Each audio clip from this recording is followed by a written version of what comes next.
것을 행한 자이더라. 아멘. 아멘. 어제에 이어 모세는 12지파들 중 나머지 6지파를 축복하는 내용이 오늘 본문의 주된 말씀입니다. 18, 19절에서는 스불론 지파와 이사갈 지파 두 지파를 묶어서 축복하는 말씀이 나오는데 왜 이 두 지파를 묶어서 말씀했을까 생각을 해보니까 이 스불론과 이사갈은 그들의 어머니가 레아였습니다. 라헬과 레아였고 또 이 두 지파는 가나안 땅에 들어가서도 옆에서 가까이 정복하고 살게 된 그런 이유 때문에 아닐까 생각을 하게 됩니다. 그 내용을 보면 스불론이여 너는 밖으로 나감을 기뻐하라. 이사갈이여 너는 장막에 있음을 즐거워하라. 밖으로 나간다 라는 말은 육지에서 바다로 나가 무역 활동을 하게 된다. 그런 말씀으로 이해됩니다. 그런가 하면은 또 이사갈 지파는 장막에 있음을 즐거워하라 그러는데, 자, 이런 말씀을 보면 장막에 있다는 말은 온전히 평안한 생활을 누린 것을 의미한다고 보아집니다.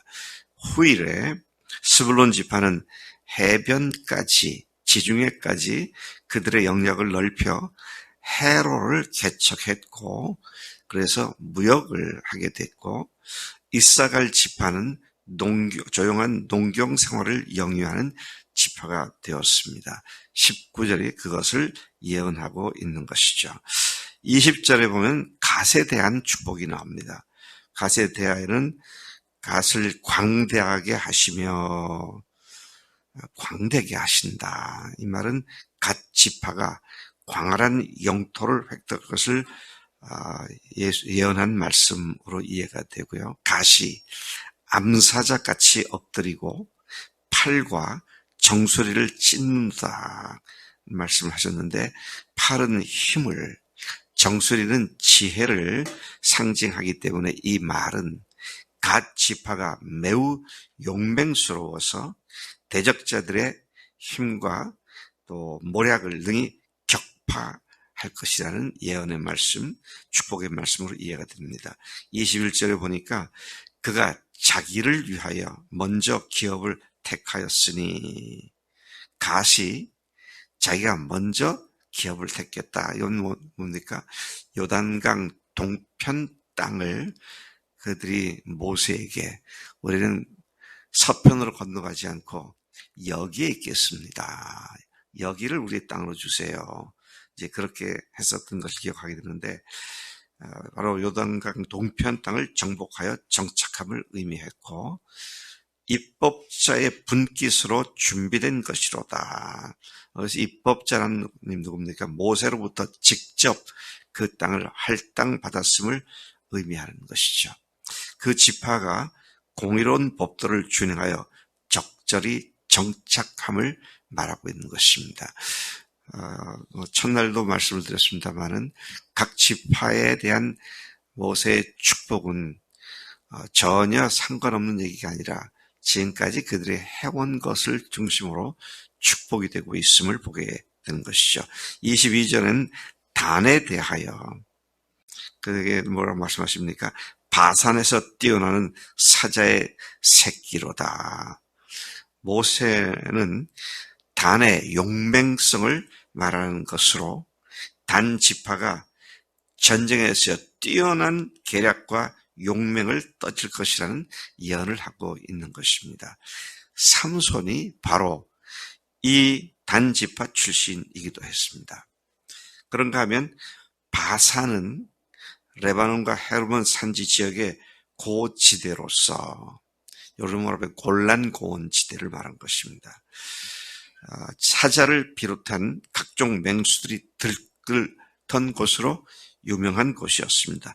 여기서 바산이 언급된 이유는 본래 단 지파는 가나안 남부 해안 지방을 기업으로 받았었는데 아모리인들에 의해서 안타깝게도 산지로 쫓겨나게 되자 바산 지역에 속한 갈릴리 호수 북부의 라이스라고 하는 곳에 침입해 들어가 그곳에 정착을 하게 됩니다.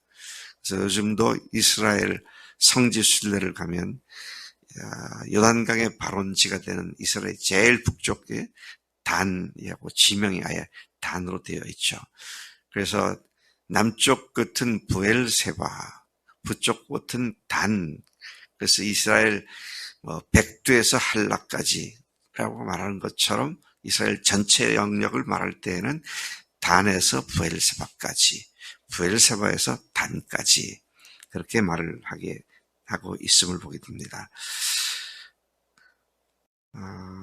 23절 은혜가 풍성하고 여호와의 복이 가득한 납달리 지파. 납달리 지파에 대해서는 은혜가 풍성하고 여호와의 복이 가득한 납달리 지파. 이들은 서쪽과 남쪽을 차지할지로다.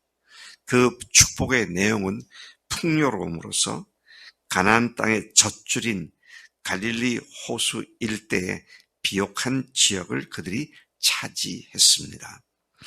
24절 아셀 지파에 대해서는 다른 어느 지파보다 복을 더 많이 받은 지파라고 예언을 합니다. 축복을 합니다. 그들은 형제들에게서 귀여움을 받으며 그들의 땅은 올리브 나무로 가득 찰 것이다.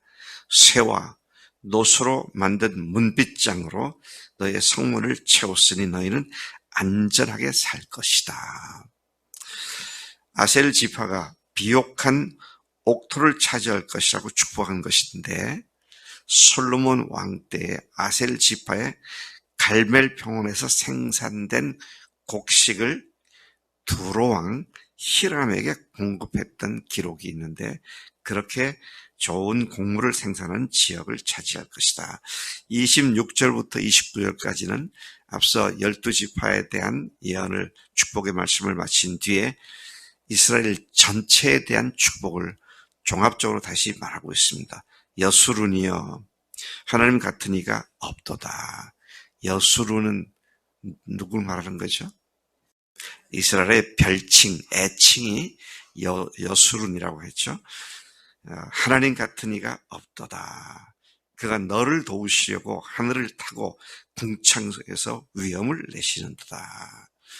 와, 하나님께서 이스라엘을 도우시기 위해서 하늘을 타고 궁창에서 하늘에서 위엄을 나타내신다. 우주 현상들을 움직여가면서 이스라엘을 도우시는 분이시다. 참 얼마나 하나님께서 사랑하실까. 여수룬. 근데 그 이스라엘이 더 사랑을 받습니까? 오늘 우리가 사랑을 더 받습니까? 궁창을 움직이는 정도가 아니라 하나님께서 친히 오셔서 우리를 위해서 죽으시고 부활을 통하여 우리를 당신의 백성으로 삼으시고 지금도 우리를 주관하시니 이 은혜가 얼마나 큰지. 자, 계속해서 봅니다. 27절 영원하신 하나님이 내 초소가 되시니 그의 영원하신 팔이 내 아래에 있도다. 그가 내 앞에서 대적을 쫓으시며 멸하라 하시도다. 28절 이스라엘이 안전히 거하며 야곱의 샘은 곡식과 새 포도주 땅에 홀로 있나니 곧 그의 하늘이 이슬을 내리는 곳에로다. 29절 참 놀라운 말씀 나옵니다. 이스라엘이여 너는 행복한 사람이로다. 옛날 개역 성경에 보면 이스라엘이여 너는 행복자여라. 너는 행복한 사람이로다. 오늘 하나님께서 우리를 향해서 이렇게 말씀하고 계신 줄로 믿습니다. 아니 너희는 행복자라, 너희는 행복자라 그러실 것 같아요. 우리 얼마나 하나님의 복을 받았는지 말이죠. 그런데다가 외국을 여행하고 한국을 들어오면 야, 우리 한국 사람이 행복한 사람들이다. 그런 느낌을 받는데 그 정도가 아니고 하나님이 우리를 어느 누구보다도 사랑하셔서 아들을 죽게 하시고 부활시켜서 우리를 하나님의 아들로 딸로 삼아주셨다는 것이죠. 여호와의 구원을 너같이 얻은 백성이 누구냐. 여러분, 이 세상에 수많은 신들이 있잖아요. 그 어떤 신이 인간을 구원하기 위해서 자기가 죽습니까? 그런 신은 천상하지에 아무 신도 그런 신은 없습니다. 근데 하나님께서 우리를 사랑하셔서 신이 오셔서 죽으시고, 죽으시고 끝나면 또 말짱황이죠. 부활하셔서 하나님으로서 우리를 사랑하시는 것이 얼마나 사실인지를 드러내신 것을 보게 됩니다. 그 하나님을 뭐라고 그러니까 너를 돕는 방패시다. 내 영광의 칼이시다. 네 대적이 네게 복종하리니 내가 그들의 높은 곳을 밟으리로다. 우리의 돕는 방패, 영광의 칼, 대적을 복종시키시는 하나님. 그 하나님이 예수님 때문에 우리의 하나님이 되셨다는 사실을 생각하면 얼마나 하나님이 우리를 사랑하시는지를 감사하지 않을 수가 없죠. 34장은 1절부터 12절까지 한 장으로 되어 있는데 여기는 모세의 죽음을 기록하고 있습니다. 모세는 느보산 비스가 산 꼭대기에서 하나님께서 조상들로부터 약속해 주신 그 땅을 바라보는 것으로 그의 생애는 마치게 됩니다. 참 모세의 삶의 끝자락을 보면 참 어떻게 하면 조금 허무하다? 안타깝다?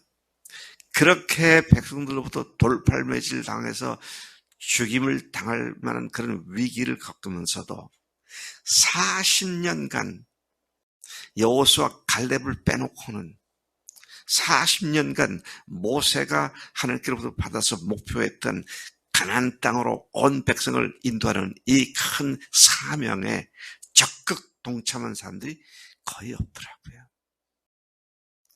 40년간 그랬는데 그렇게 한 사람이 여호수아 갈렙 빼놓고는 별로 없었어요. 뭐 없는 정도가 아니죠. 물이 없다고 모세가 돌로 치려고 덤벼들고 툭하면 애굽으로 돌아가겠다고 그러고 툭하면 원망하고 툭하면 삐지고 그걸 40년간 견뎠잖아요. 그러고도 그는 그 땅에 들어가지 못하고 보는 것으로 만족해야 했던. 참 이게 여러분 영적 리더가 하나님께로부터 받은 소명에 동참하는 교인이 돼야 돼요. 근데 그 일이 그냥 순종하면 척척척 되는 게 아니잖아요. 그걸 방해하는 마귀가 얼마나 집요하게 공격합니까? 저도 우리 교회 22년을 이끌어오면서 끊임없이 그 악한 마귀가 이런 모양 저런 모양으로 저를 실망시키고 낭망시키려고 했던 수많은 문제들이 있었는데 그래도 감사한 것은 지금도 저는 그 하나님께서 우리 교회를 세우신 목적과 또 우리 교회에 주신 사명에서 한치도 뒤로 물러가지 않고 계속 앞을 바라보고 있습니다. 여러분, 여러분들의 참 행복이 뭐냐 할 때 교회를 건강한 교회를 세우는 일에 적극 동참하는 것이 참 행복입니다. 그래서 우리가 함께 목사 한 사람이 교회 세우는 거 아니잖아요. 우리가 함께 세워야죠.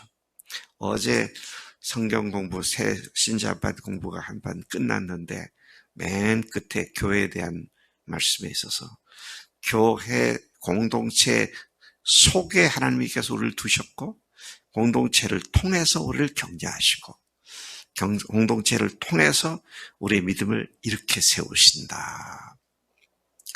나 혼자 똑똑하고 잘나서 되는 것이 아무것도 없습니다. 그래서 우리 교회를 함께 세워져 가는 교회, 주님께서 그런 교회로 우리를 세우실 줄로 믿고 다음 목회자가 왔을 때 그 하나님의 사명에 적극 동참하는 우리 모두가 되기를 축복합니다. 하나님 아버지 감사합니다. 이 아침 신명기 마지막 장까지를 끝내게 하셨음을 감사합니다. 하나님의 이 일은 그 어떤 역경과 고난에도 불구하고 반드시 성취가 되는 것을 봅니다.